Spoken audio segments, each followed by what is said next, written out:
ओम शांति। आज की मुरली का मंथन। आज प्यारे बाबा ने कहा, नैनहीन को राह दिखाओ, पग पग ठोकर खाऊं मैं। ये गीत चला। देखो कितने कमाल है बाबा के गीत, एग्जैक्टली वही बनाए हुए जो बिल्कुल ज्ञान के हिसाब से फिट। तब बाबा कई बार कहते गीत बाबा ने टच करके बनवाए। कैसे आत्माएं गा रही हैं, नैनहीन को राह दिखाओ, पग पग ठोकर खाऊं मैं। तो सचमुच हम सब ठोकरें ही तो खा रहे थे और नैनहीन बने हुए थे। आज बाबा ने कहा कि बच्चे, बाबा आकर तुम बच्चों को तीसरा नेत्र देता है।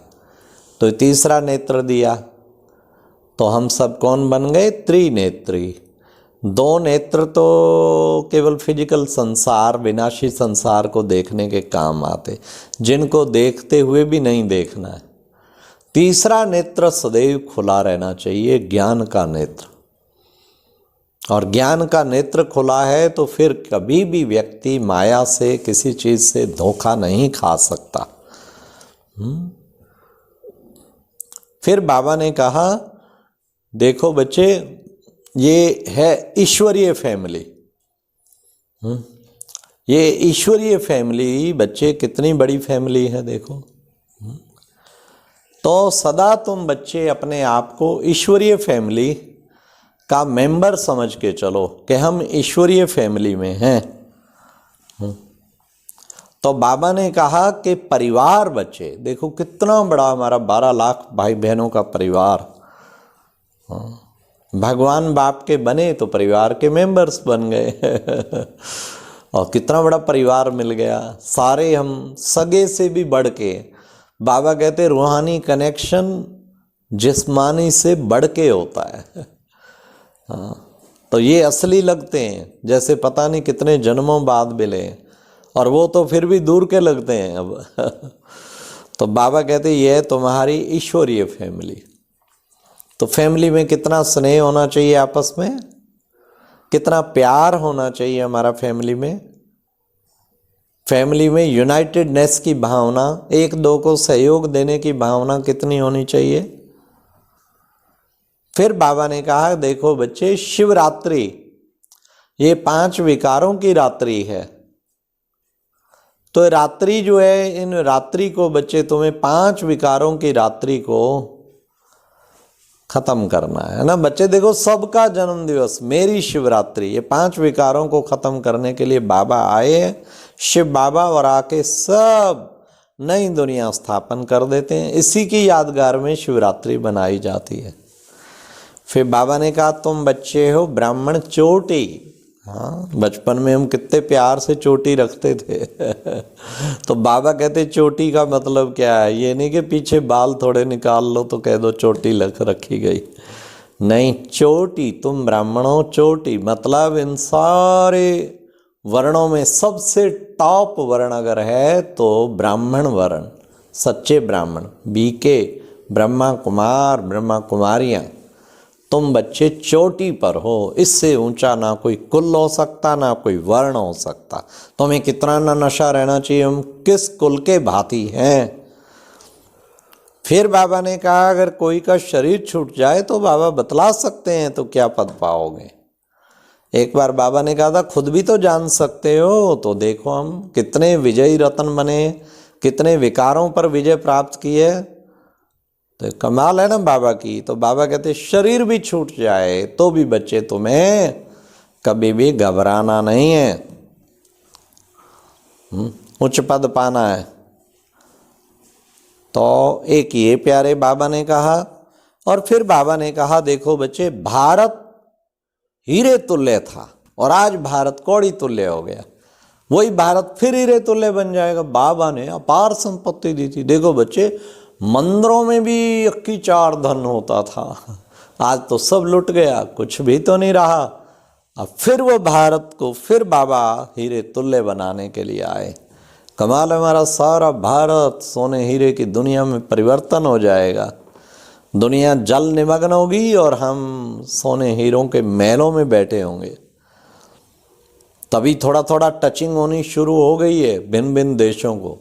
कि ऐसा लगता है कि भारत तो सुपर पावर बनेगा जैसे बढ़ता जा रहा है। ठीक टचिंग हो रही है उन्हें सोने की चिड़िया थी, ये बनने वाला है। फिर बाबा ने कहा अच्छा बच्चे देखो हम इतने लायक बने, कितने लायक, मम्मा बाबा की गद्दी पर बैठ सके, इतने लायक बने। अच्छी रीति पढ़ेंगे तो बच्चे बहुत उच्च पद पाएंगे, विश्व का मालिक बनेंगे। तो ये बाबा ने सेल्फ इंट्रोस्पेक्शन के लिए दिया कि चेक करो हम इतने बन चुके हैं, इतने बने हैं। फिर बाबा ने कहा कि देखो बच्चे ये संसार में क्या चल रहा है, no health, no wealth, no happiness, ये सब रुड़ने के पानी मिसल है कि बच्चे मृग तृष्णा, क्योंकि है ही दुख धाम, दुख धाम में तो दुख होगा ही ना, सभी किसी न किसी दुख में दुखी हैं ही हैं। तो बाबा कहते तुम बच्चों को तो सुख धाम ले जाना है, सुख धाम का रास्ता बताना है, और खुद जो दुखी होगा वो औरों को सुख का में कैसे ला सकता है, खुद भी दुखों से मुक्त होना चाहिए। फिर बाबा ने कहा देखो बच्चे खबरदार, ये जो माया है ना, माया जीत, माया तुम्हें अंत तक पछाड़ती रहेगी, खबरदार। ये ना सोचना मैं बन गया विजयी रतन, चारों ओर दुश्मन खड़े हैं बंदूकें लेके, बड़ा ध्यान रखना है, बहुत अलर्ट रहने की जरूरत है, 1 मिनट में आपको फेंक के गिरा देंगे तो इसलिए बी अलर्ट, अटेंशन प्लीज, दुश्मन सामने खड़ा है। इसलिए बाबा ने कहा माया बड़ा खबरदार रहना, माया पछाड़ती रहेगी। मजा तो ये है ना सारा दिन में माया को एक बार मौका ना दे, माया क्या समझ रखा है, 63 जन्म तुमने पछाड़ा, मेरी बारी, अब मैं तुझे पूरा ही पछाड़ दूंगा, तेरी धज्जियां उड़ा दूंगा, तू निकट कहीं नजर नहीं आएगी तो बात अटेंशन रखने की जरूरत है। फिर बाबा ने कहा देखो बच्चे गृहस्थ व्यवहार में रहते तुम बच्चों को पवित्र कमल पुष्प समान पवित्र रहना है। तो गृहस्थी नहीं ट्रस्टी समझो, हम गृहस्थी नहीं, ये मेरा, ये मेरी जिम्मेवारी, मेरे पे आपको पता है कितने काम है, मेरे ऊपर कितनी सेवा है, मुझे क्या करूं तो क्या ना करूं। बाबा कहते बन गए ना गधे, बन गए ना गृहस्थी, गृहस्थी की हालत दिखाते हैं ना, चारों ओर रस्सी से खींचा हुआ। अरे किसकी जिम्मेवारी है सोचो। बाबा कहते तुम तो निमित्त हो, ट्रस्टी हो, मैं जिम्मेवार बैठा हूं, बस सदा जिम्मेवार कमल पुष्प समान रहो तो पवित्र पूरा रह पाएंगे। फिर बाबा ने आज कह दिया बच्चे कालों का काल मैं हूं, तैयार हो जाओ, मरना है तुम बच्चों को भी मरना है दुनिया मरने से डरती है, बाबा कहते अभी मरे नहीं हो जो डरते हो कितने सुंदर जवाब बाबा के होते हैं, मरे नहीं हो जो डरते हो, तो डरना नहीं है, जो डरेगा सो मरेगा, हंस हंस के शरीर मरेंगे।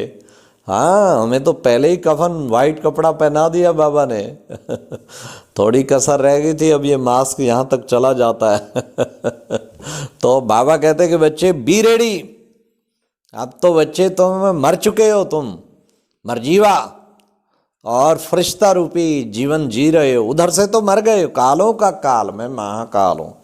फिर बाबा ने कहा तुम गॉड फादरली यूनिवर्सिटी में पढ़ रहे हो ना, और बच्चे एक्सचेंज कर दो ये सारा कखपन दे के बाबा से पद्मों का व्यापार, पद्मापति पद्मा पदम पदम पति बन सकते हो।